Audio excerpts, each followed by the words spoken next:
अस्सलाम वालेकुम। क्या हाल आप सबका? उम्मीद है कि आप सब ठीक होंगे और मुझे भी दुआओं में याद करते होंगे।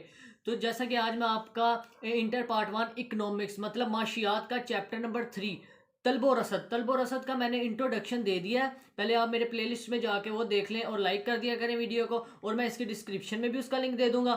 अब मैं इसका तलबो रसद का आगे जो मैंने अब लॉन्ग शुरू करवाने हैं, इसके पार्ट्स होंगे मुख्तलिफ, एक लॉन्ग होगा, दो लॉन्ग होगा, ऐसे पार्ट्स करके ना तो मैं सारे इसके लॉन्ग क्लियर करवा दूंगा इंशाल्लाह।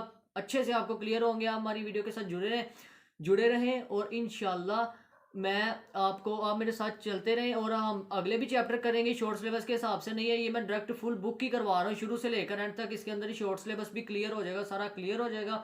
आज मैं अगला नेक्स्ट टॉपिक करवाऊंगा, उसके उसके बाद जो अगला टॉपिक होगा वो मैं बता दूंगा कि इससे अगली वीडियो में होगा। चले मैं आपको नेक्स्ट टॉपिक करवाता हूँ। अब बुक पे चलते हैं तो आपको दिखा दो। चले, तो जैसा कि स्टूडेंट पहले इंट्रोडक्शन हो गया था, उसमें मैंने इसका तलब और रसद का बताया था कि तलब क्या होती है, रसद क्या होती है। उसके बाद ये इसकी मैंने मफहूम इसकी दो डेफिनेशन करवा दी थी। अब फ़र्द की तलब से क्या मुराद है? फ़र्द मतलब एक फ़र्द की तलब से क्या मुराद है? मुख्तलिफ कीमतों पर कोई एक शख्स किसी शय की जितनी मिकदार ख़रीदने के लिए तैयार हो जाए। जैसे एक शख्स, अगर ना आप जाएंगे बाज़ार में, वहाँ पे मुख्तलिफ किस्म की ना अशिया लगी होंगी, अगर उसमें से आप एक की कीमत देने के लिए अगर आप तैयार हो गए हैं ना, तो वो है फ़र्द की तलब, मतलब एक यकता फ़र्द की तलब। जैसे किसी चीज़ की कीमत बढ़ने से उसकी तलब कम हो जाती है और कीमत कम होने से तलब बढ़ जाती है। आगे मैं आपको डायग्राम बनी है वहाँ से समझा दूंगा। ये देखें, मंडी की तलब, ये हमने नहीं करना, ये इंपॉर्टेंट नहीं है, ये आप काट सकते हैं। मैं ज़्यादा इंपॉर्टेंट क्वेश्चन करवाता हूँ जो आपको पेपर में आने हों और जो पिछले साल काफ़ी आए हों। जो बिल्कुल ही नहीं आए तो वो करने का भी कोई फ़ायदा नहीं है। तो ये देखें, कानून तलब का कानून क्या है?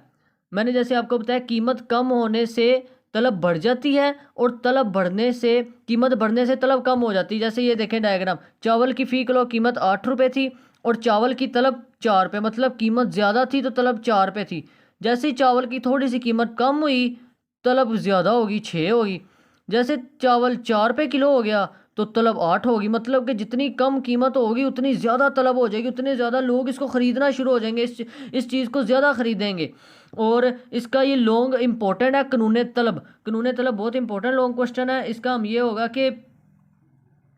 ये कहते हैं, आम मुशाहिदा है कि जब किसी शय की कीमत कम हो जाए तो इसकी ज़्यादा मिकदार लोग ख़रीदते हैं, यानी इस शय की तलब बढ़ जाती है। जैसे उसकी कीमत कम होगी, जैसे कोक की बोतल अब अगर 120 रुपये की है बड़ी, और अगर वो हो जाए 50 की, तो ज़्यादा लोग ख़रीद लेंगे, यार ये सस्ती है, जल्दी ले लो, ज़्यादा बड़ी बोतल है। और जब किसी शय की कीमत बढ़ जाए तो लोग इसकी कीमत कम ख़रीदते हैं, मगर जब जैसे बढ़ जाए, अगर वो 200 रुपये की हो जाए तो बहुत चंद लोग ख़रीदेंगे, कोई नहीं ख़रीदेगा, जिसको ज़्यादा ज़रूरत है वही सिर्फ ख़रीदेगा। इसी तरह कीमत कम होने से तलब बढ़ जाती है और कीमत बढ़ने से तलब कम हो जाती है। आगे स्टूडेंट इसके हैं कानून तलब के मफरूज़ात। आपने इसकी ये गोशवारा करना है। गोशवारे के बाद मैंने आपको ये समझाया, जैसे 8 रुपये चावल की कीमत है तो चावल की तलब 4 हो जाएगी। चावल की कीमत जब 6 हुई है तो उसकी तलब भी 6 हो जाएगी, और जब चावल की कीमत 4 रुपये किलो हुई है तो तलब बहुत ज़्यादा हो जाएगी, मतलब ज़्यादा लोग ख़रीदना शुरू हो जाएंगे। आगे इसका गोशवारा है। गोशवारे में भी आपने यहाँ पे कीमत के रुपए रखने हैं, यहाँ पे आपने फ़ी किलोग्राम रखनी, मतलब कि जैसे 4 पे 8 रुपये था चावल, फिर 6 हुआ, फिर 4, फिर 2, और यहाँ पे इकाइयाँ होंगी, फिर इनका ये गोशवारा बन जाएगा और ये अटैचमेंट हो जाएगी ये। और ये ज़रूरी होता है, लॉन्ग क्वेश्चन है जिसमें वो लॉन्ग क्वेश्चन के आपने सिर्फ थोड़ा सा ऊपर से बयान करना है, इसका गोशवारा बयान करना और डायग्राम इसके उसके बाद आएंगे मफरूज़ात और मतशनियात। दो किस्म है, मफरूज़ात और मतशनियात।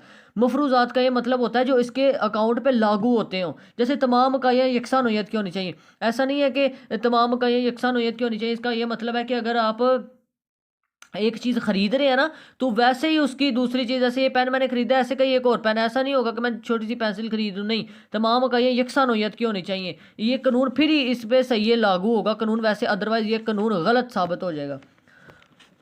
और आगे है सार्फिन की पसंद ना बदले। सार्फिन की पसंद मतलब कि सार्फिन के फैशन में तब्दीली ना आए। जैसे वो पहले शलवार कमीज़ पहनता था, अब वो एकदम पैंट शर्ट पे ना आ जाए। फैशन में तब्दीली, अगर शलवार कमीज़ डाल रहा है तो वही डालेगा, अगर पैंट शर्ट डाल रहा है तो वही डालेगा। स्टूडेंट्स, सार्फिन की आमदनी ना बदले। जैसे देखिए, अब मेरी आमदनी है 25,000 रुपया, अब मैं जो चीज़ ख़रीद रहा हूँ, जो खाने के लिए ख़रीद रहा हूँ, जो पहनने के लिए, अगर मेरी आमदनी 35,000 हो जाएगी ना, मैं वो ज़्यादा ख़रीदूँगा कि अगर नहीं मैं शलवार कमीज़ डालता हूँ, यार 35,000 हो गया, मैं पैंट शर्ट डालना शुरू कर दूँगा। इसलिए अगर वैसा करेंगे तो ये कानून गलत साबित हो जाएगा, इसलिए सारिफ़ीन की आमदनी ना बदले। मुतबादल अशिया की कीमतें ना बदलें। मुतबादल अशिया की कीमतों से मुराद ऐसी अशिया जैसे एक कोक है ना, उसके साथ पेप्सी आ गई है, मुतबादल हो गई। मुतबादल अशिया की कीमत ना बदले कि जैसे कोक थी अब 80 रुपये की, और मुतबादल जो पेप्सी थी ना, उसने कहा यार इन्होंने 80 की किया ना, हम 70 की कर देंगे, अब 60 की कर देंगे, तो लोग यहाँ से छोड़ के उसकी तरफ कन्वर्ट हो जाएंगे। मतलब कि दोनों अशिया की मतलब यकसा रहनी चाहिए कीमतें, कीमतें ना बदलें। अगर कीमतें बदलेंगी तो कानून गलत साबित हो जाएगा। शय का नामुल बदल दरियाफ्त ना हो। शय का नामुल बदल दरियाफ्त ना हो, ये मतलब कि शय का जो नामुल बदल, ये एक पेन है ना, इसके जैसे ही दूसरा पेन ना तैयार हो जाए, इसका नामुल बदल ना हो जाए, मतलब एक ही पेन नहीं रहे, इसका नामुल बदल दरियाफ्त होगा तो ये कानून गलत साबित हो जाएगा। और आबादी में तब्दीली ना आए, जैसे देखें आबादी में तब्दीली ना आए, अगर एक कानून तलब इस वक्त तक दुरुस्त साबित होगा जब तक मुल्क की आबादी में कोई पेशी, जैसे अब चावल 80 रुपये किलो है और ज़्यादा सारे लोग आ गए हैं ना, तो वो आबादी में इतना ज़्यादा इजाफा हो रहा है और चावल ज़्यादा ज़्यादा लोग ख़रीद रहे हैं।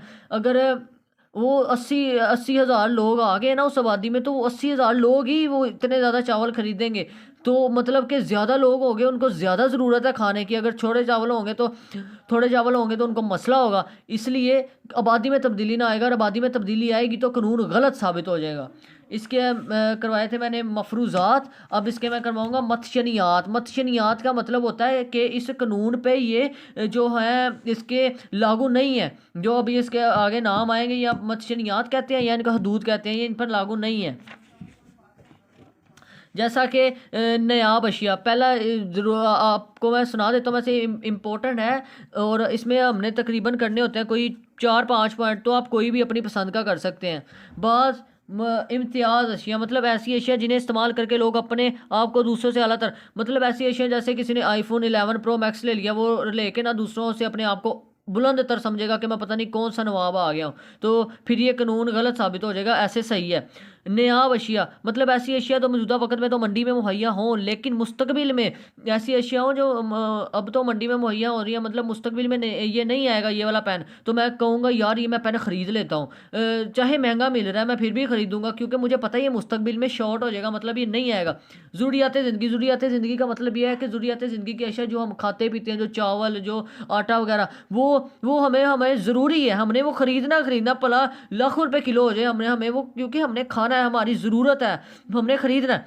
घटिया अशिया ऐसी अशिया होती हैं कि मसलन घटिया अशिया जिन्हें ऐसी अशिया मसलन गंदम के मुकाबले में बाजरा, या गोश्त के मुकाबले में दालें, ऐसा ना हो गोश्त के मुकाबले में दालें कम कीमत पर तलब बढ़ने की बजाय मज़ीद कम हो जाती, मतलब कि ऐसी बढ़ने की बजाय और कम हो जाएगी तलब। ला इल्मी मतलब कि जैसे ये कोक की बोतल अब ना 60 रुपये है और मुझे कोई 120 की दे दे, और मुझे इल्म नहीं है वो कितने की, और मैं घर ले आऊँ, तो ये एक ला इल्मी है। ला इल्मी नहीं होनी चाहिए, बंदे को इल्म होना चाहिए चीज़ ख़रीदते वक्त।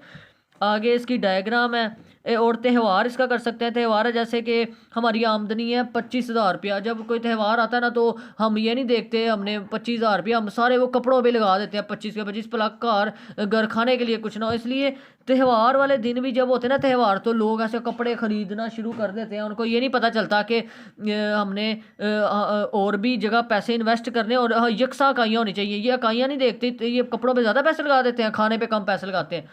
तलब में तब्दीलियाँ, इंशाल्लाह स्टूडेंट्स आगे मैं आपको तलब में जो तब्दीलियाँ वो मैं आपको पढ़ाऊँगा। अगला जो हमारा होगा पार्ट, उसमें तलब में तब्दीलियाँ, ये इंपॉर्टेंट शॉर्ट क्वेश्चन है, उसके आगे इसकी जो गोशवारा है तलब का बढ़ना और गिरना, ये भी बहुत इंपॉर्टेंट शॉर्ट डेफिनेशंस हैं, ये पिछले आने वाले साल में बहुत ज़्यादा आई हैं। अगर आपको मेरी समझ आई है या आपको नहीं आई तो आप कमेंट करके बता सकते हैं, वैसे मेरी डिस्क्रिप्शन में पर्सनल आईडी होती है। तो स्टूडेंट हमारा चैनल लाइक करें, सब्सक्राइब करें, बेल आइकन को दबा दिया करें, आपके प्यार का शुक्रिया। आप हमारी वीडियो फुल वॉच किया करें, जब आप मेरी video A to Z watch करेंगे तभी आपको इसका पता चलेगा। मैं A to Z बिल्कुल सही बयान करता हूँ। अगर आपको मेरी स्पीड कहते हैं ज़्यादा तेज़ है, तो मैं आगे से ज़रा स्पीड को कम, मैंने अपनी वीडियो में इम्प्रूवमेंट ला रहा हूँ अभी। अगर आपको कोई गलती या मेरे से कोई खुताई हुई हो तो माफ़ी, बाकी आप हमारा चैनल सब्सक्राइब करें, लाइक करें, फ्रेंड्स को शेयर करें। अल्लाह हाफिज़।